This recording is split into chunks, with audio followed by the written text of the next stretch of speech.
The following story is based on real events and involves the disappearance and deaths of real people. We've made every effort to present the facts respectfully and accurately. Viewer discretion is advised.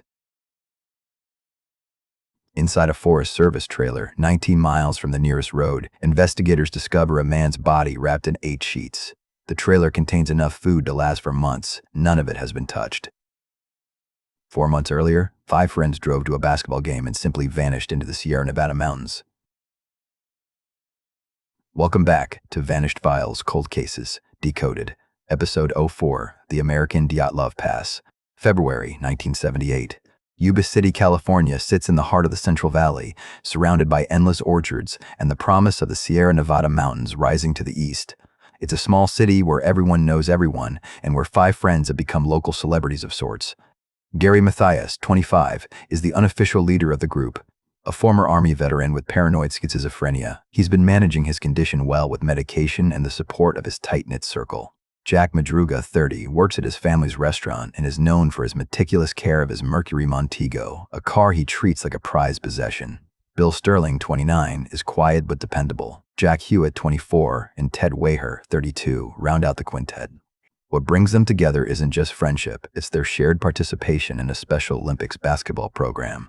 They call themselves the Gateway Gators, and they practice religiously every week at the Yuba City Park. Their dedication is remarkable. Ted Waher, especially, lives and breathes basketball. He keeps a detailed scrapbook of every game, every score, every moment that matters to him. On February 24, 1978, the 5 friends pile into Jack Madruga's pristine Mercury Montego. They're driving to Chico State University, 45 minutes north, to watch a college basketball game. It's a Friday night ritual they've done countless times before. After the game, they plan to return home and get ready for their own playoff game the next day, a game Ted has been talking about for weeks. The Chico State Wildcats defeat UC Davis that night. Several witnesses see the 5 friends at the game, cheering and enjoying themselves. As the crowd files out of the gymnasium into the cold February night, no one realizes they're witnessing the last confirmed sighting of the Yuba County Five. 4 days pass. None of the 5 men return home.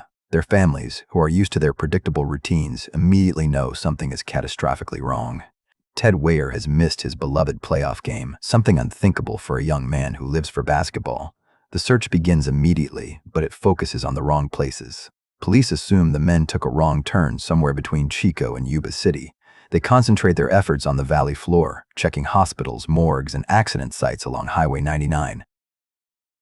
On March 3rd, 8 days after the disappearance, a Forest Service employee makes a discovery that changes everything.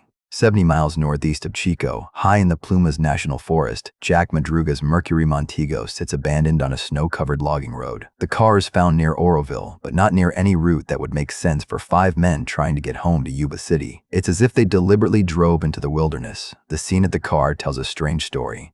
The Mercury is positioned neatly on the side of Forest Service Road 18, its front end pointing uphill.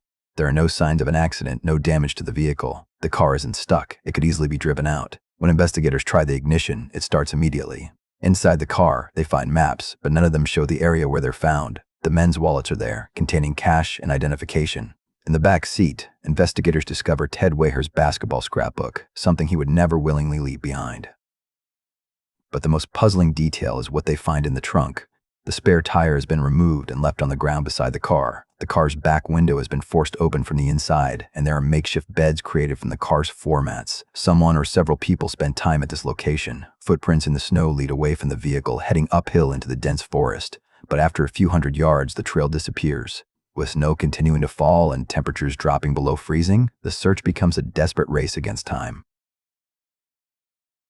The Butte County Sheriff's Department launches a massive search operation. Helicopters circle the rugged terrain. Search and rescue teams on foot and snowmobiles comb thousands of acres of wilderness. The California National Guard joins the effort. For weeks, they find nothing. The Plumas National Forest in winter is unforgiving. Temperatures regularly drop below zero. Snow falls in feet rather than inches, and the terrain is a maze of ravines, thick undergrowth, and fallen timber.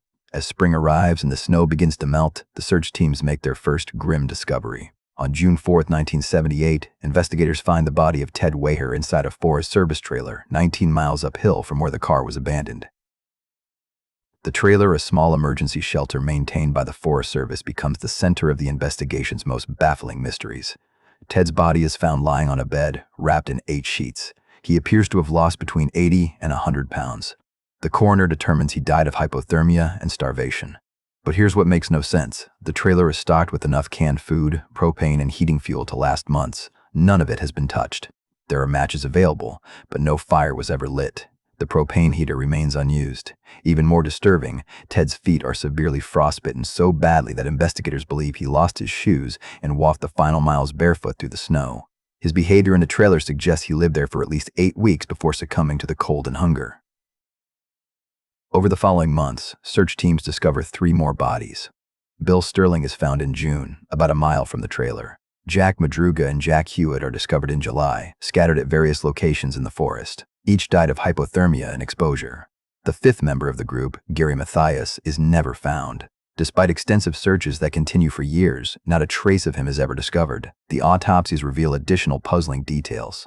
Some of the men have injuries consistent with falling or struggling through rough terrain in the dark. Others show signs of having survived for days or even weeks in the wilderness. But none of the evidence explains why 5 men who knew this area was dangerous would leave their working car and walk into certain death.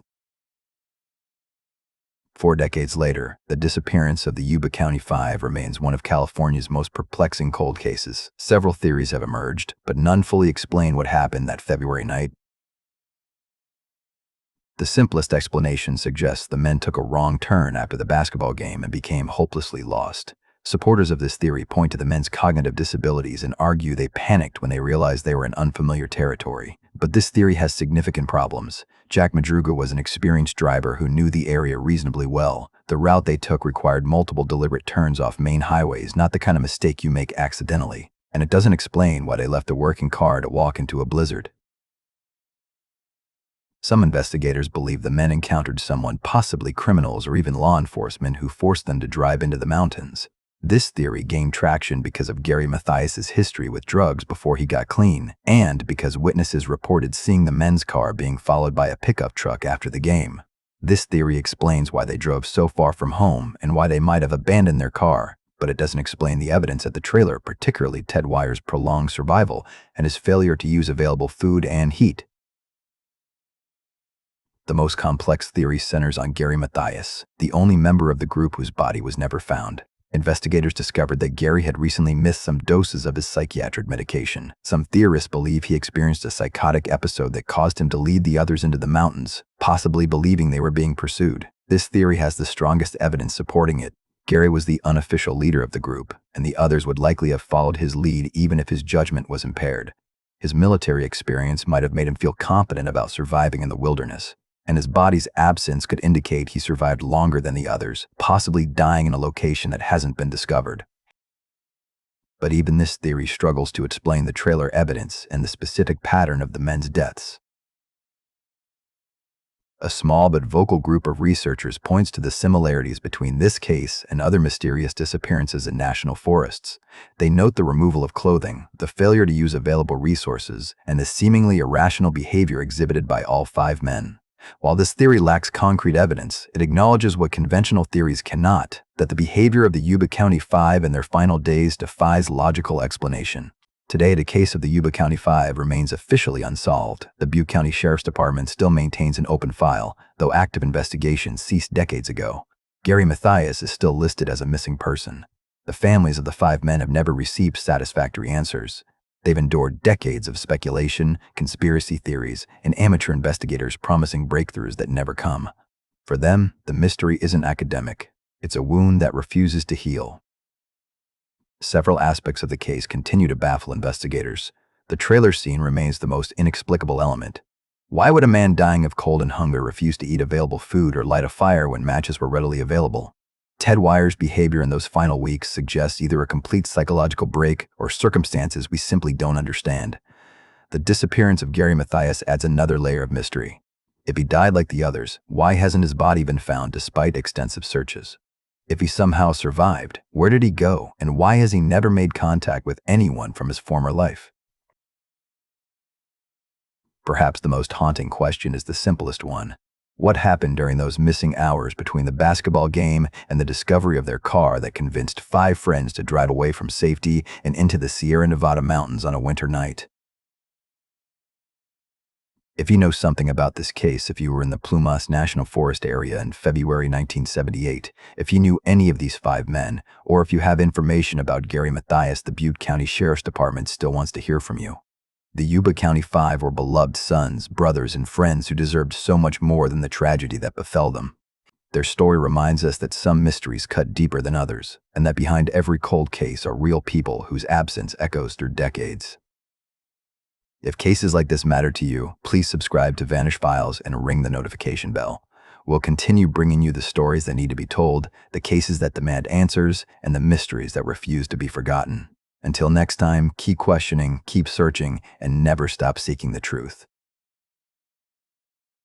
If you have a cold case you want us to cover, email us at vanishedfilescoldcase@gmail.com or drop the name of the case in the comments below. And don't forget to like and subscribe to our channel.